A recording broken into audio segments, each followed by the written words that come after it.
NB The following contains spoilers for Star Wars The Force Awakens and speculation over The Last Jedi. If you were wondering what director Rian Johnson might bring to the Star Wars universe, at least in visual terms, well, go out on a limb and say it's easy to see in the latest, full trailer for The Last Jedi.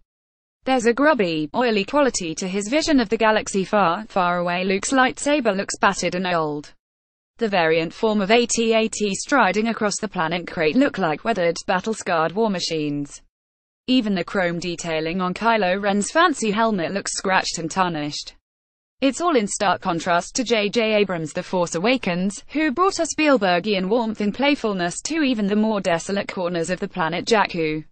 Then there's The Last Jedi's distinctive blackandred color scheme, a fitting palette for the sequel trilogy's darker midsection. In interviews, Johnson has talked in general terms about what we can expect from Episode 8, and for anyone who saw The Empire Strikes Back, the trajectory's a familiar one. This is the part of the story where new complications are introduced and characters are tested to the limits.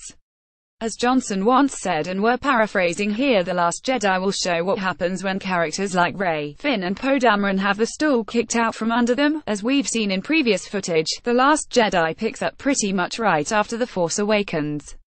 The bad guys Kylo Ren, General Hux, Captain Phasma have scrambled away from their doomed Starkiller Base to join the First Order and their supreme leader, Snoke. Rey has followed a map to a remote region, where Luke Skywalker lives on the lonely planet, AhchTo. So what happens next? Predictably, the First Order isn't too happy about having its latest piece of military hardware taken out by Poe Dameron and his resistance fighters, and stage a sweeping counterattack on their enemies' strongholds. One of these is on the planet Crait, the location where we see those new AT-ATs striding across the screen. As the Resistance defends itself from the First Order's assault, a fully healed Finn goes on a mission behind enemy lines where he winds up in a pitched battle with his old boss, Phasma. On a side note, it's great to see the latter who didn't get that much to do in The Force Awakens back in what we're hoping is a slightly expanded role. What's slightly more ambiguous is Rey's encounter with Luke on AhchTo.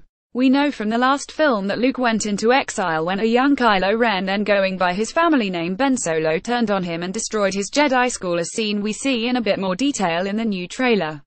In previous bits of footage, we also saw how Luke has grown somewhat disillusioned with the whole Jedi religion. One key line was, of course, "It's time for the Jedi to end." All of this suggests that the relationship between Rey and Luke will be a bit more complicated than the traditional Master-Padawan dynamic we've seen in previous Star Wars movies.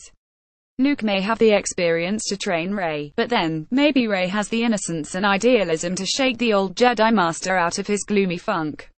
The latest trailer also throws in another intriguing and potentially revealing detail. As Rey is running through her training regime on AhchTo, she unleashes a wave of energy powerful enough to split a chunk of rock clean in two. Wide-eyed at this demonstration of strength, Luke utters the following: "I've seen this raw strength only once before.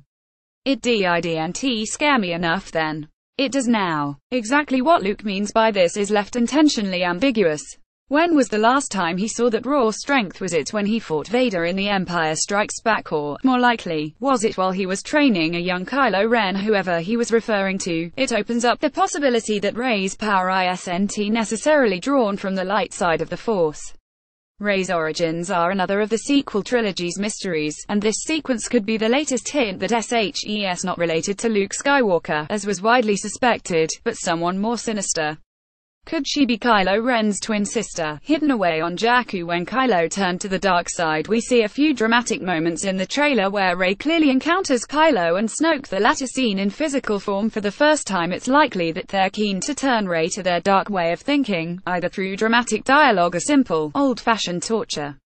The promo's last few seconds, Rey saying, "I need somebody to show me my place in all of this," apparently to Kylo Ren, hint that she's at least mildly tempted to see what the dark side has to offer. Our pet theory that AhchTo, with its original Jedi temple and the remains of a Force-sensitive tree, contains all kinds of secrets about the Star Wars galaxy's religion. Maybe it's time to stop thinking of the Force as being split so cleanly between dark and light, good and evil, to accept that both exist in Jedi and Sith alike. It's just a case of striking the balance. The trailer's most troubling suggestion, meanwhile, is that Kylo, having already offed his father in cold-blooded fashion, now has his sights trained on his mother, General Leia. Given the tragic loss of Carrie Fisher last December, having her signature character killed by her son in such a cruel fashion would be far, far too much for general audiences. Would NT it well? We certainly hope so.